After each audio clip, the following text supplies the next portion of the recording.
बागेश्वर बालाजी की जय सिया राम। के लोगों से बात करना चाहते हैं।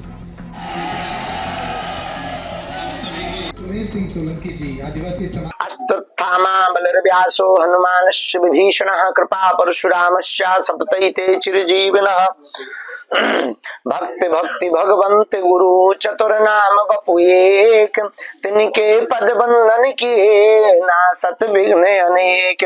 ओम बागेश्वराय नमः, ओम सन्यासी देवाय नमः, ओम दादा गुरुवे नमः। श्री बागेश्वर धाम की जय, सन्यासी बाबा की जय। आज हमको बताते हुए बहुत प्रसन्नता हो रही है और आप सबको जिस हेतु में बुलाया गया है उस हेतु का कारण सिर्फ इतना है कि बहुत दिनों से आप सबके दर्शन नहीं भए थे, मुलाकात नहीं भई थी।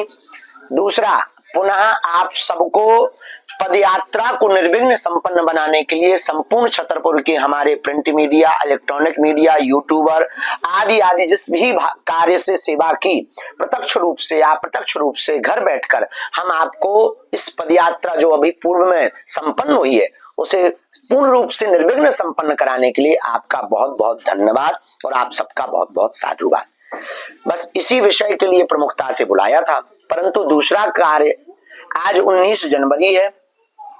वर्तमान समय में संपूर्ण भारतवर्ष में विदेशी ताकतों के द्वारा प्रायोजित तरीके से धर्मांतरण को बहुत विशेष रूप से प्रोत्साहित किया जा रहा है और प्रोत्साहन दिया जा रहा है, जिसमें छत्तीसगढ़, मध्य प्रदेश और अन्य प्रदेश, केरल, तेलंगाना, मिजोरम, असम, नागालैंड, ये वो प्रदेश हैं, उड़ीसा, जहां बहुतायत मात्रा में हिंदुओं का धर्मांतरण लालच, प्रलोभन या फिर चमत्कारों की ट्रिक दिखा करके करवाया जा रहा। अनवरत बागेश्वर धाम से सनातन धर्म की रक्षा के लिए बालाजी की प्रेरणा से हम सब और हमारे छतरपुर के पूरे लोग और भारत के हिंदुत्व के लोग लगे हुए। एक समुदाय है जिसे हम प्रकृति मित्र कहते हैं। आप सबने उनको बहुत करीब से देखा भी होगा, जाना भी होगा और सब लोग जानते भी हैं। हम उस बारे में आपसे विस्तृत चर्चा करने के पूर्व कह दें कि वो समुदाय ऐसा है जिसे चुनाव की टाइम पर याद किया जाता है, इसके बाद भुला दिया जाता है। वो समुदाय ऐसा है जो शहरी शोर शराबा से बहुत दूर है और आपकी चमक धमक से बहुत दूर है, पर अपनी संस्कृति को बचाए हुए है। वो समुदाय ऐसा है, संसाधन कम है लेकिन प्रकृति के बहुत करीब है और हमें लगता है कि वो परमात्मा के भी बहुत करीब है। वो समुदाय ऐसा है कि जब भगवान राम वनवास गए तो सबसे पहले साथ अगर किसी ने दिया तो उसी समुदाय ने। लोग उनको आदिवासी कहते हैं, हमारा मानना है वो अनादिवासी। क्यों?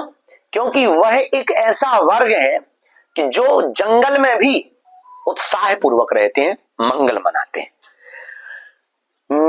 ईसाई मिशनरियों की कुछ ताकतें, कुछ धर्म विरोधी ताकतें जो वर्तमान में कई जगहों पर पकड़ी गई, उनके मिशनों की पोल खुली है। लगातार जंगलों में जाकर के, गांव गांव में जाकर के आदिवासी परिवारजनों को प्रलोभन दिखाकर, चमत्कार दिखाकर के कन्वर्जन करवा रहे हैं, धर्मांतरण करवा रहे हैं। हमारे सनातन धर्म में हम सबको अगर हिंदू राष्ट्र बनाना है तो सबसे पहले हिंदुओं के धर्मांतरण को रोकना पड़ेगा। बालों का विज्ञान है कि आपको बालों को अगर हरा भरा रखना है तो पहले झड़ते हुए बालों को रोकना पड़ेगा। आदिवासी परिवार हमारे परिवार के अभिन्न अंग है। अब हमने एक नया प्रण ठाना है जिसके लिए आपको बुलाया है। वो ये बुलाया है, आज 19 जनवरी को पूरे मध्य प्रदेश के कुछ जिलों के, कुछ प्रदेश के बाहर के जिलों के, अन्य प्रदेशों के आदिवासी परिवार के लोग आज यहाँ उपस्थित हो रहे हैं। लगभग 6 बजे तक एक आयोजन होगा। उस आयोजन में आदिवासी भाइयों से 1-to-1 संवाद कुछ लोगों से होगा और उद्बोधन होंगे और 3 संकल्प दिलाए जाएंगे। पहला संकल्प ये होगा कि हम हर हाल में धर्मांतरण के खिलाफ लड़ाई लड़ेंगे। दूसरा संकल्प आदिवासी भाइयों को दिलवाया जाएगा कि अपने समाज को जागरूक करने के लिए शिक्षा पर जोर देंगे और हिंदुत्व का प्रचार करेंगे। और तीसरा संकल्प जो दिलवाया जाएगा वो यह दिलवाया जाएगा कि गांव-गांव में हिंदुत्व को बचाने के लिए जिलों-जिलों में, गांव-गांव में, कॉलोनियों में हनुमान चालीसा बागेश्वर मंडल बनाया जाएगा। देखिए, मैं तो पहली बार भगवान बालाजी के दर्शन करने बागेश्वर धाम आया हूँ। आज इस धाम पर हमारे आदिवासी भाइयों और बहनों का एक सम्मेलन हुआ। इस सम्मेलन में आदिवासी भाइयों और बहनों ने धर्मांतरण नहीं करने का संकल्प तो लिया ही लिया, लेकिन नशा मुक्ति जैसा संकल्प भी लिया है उन्होंने। आज बागेश्वर धाम के हमारे महाराज धीरेन्द्र शास्त्री जी ने हमारे आदिवासी भाइयों और बहनों को संबोधित करते हुए समाज को बुराइयों को त्याग कर हिंदू धर्म सनातन संस्कृति के साथ इस देश के अंदर समाज की तरक्की और आर्थिक उन्नति को लेकर मार्गदर्शन हम सबको दिया है। निश्चित रूप से सनातन संस्कृति के वाहक हमारे आदिवासी समाज के बंधु है और ये अनादिकाल से भारत भूमि पर निवास कर रहे हैं, लेकिन कुछ लोग भ्रमित करते हैं, कुछ लोग बरगलाते हैं और हमारे आदिवासी समाज के भाइयों और बहनों को अपनी संस्कृति और परंपरा से अलग हटाने की कोशिश करते हैं। इसी बात को लेकर आज एक छोटी सी इस सभा में बागेश्वर धाम सरकार की उपस्थिति में हम सब ने नशा मुक्ति का संकल्प लिया है और ये संकल्प हमारे समाज को एक अच्छी दिशा की ओर ले जाएगा। आज आप इलेक्शन किए, आदिवासी जनजाति शामिल हुए, तो क्या लग रहा है कि क्या प्रभाव पड़ेगा? राजस्थान, मध्य प्रदेश के अलावा कई जगह के आदिवासी बैठे थे और आप भी एक आदिवासी समाज से आते, तो इन कार्यक्रमों से क्या प्रभाव पड़ेगा आपको दिख रहा है या कुछ लगा है आपके आने वाले दिनों में? देखिए, आस्था का जो स्थान होता है उस आस्था के स्थान पर कोई संकल्प अगर लेता है और बुराई को त्यागने का संकल्प लेता है तो इससे बड़ी कोई बात नहीं हो सकती है।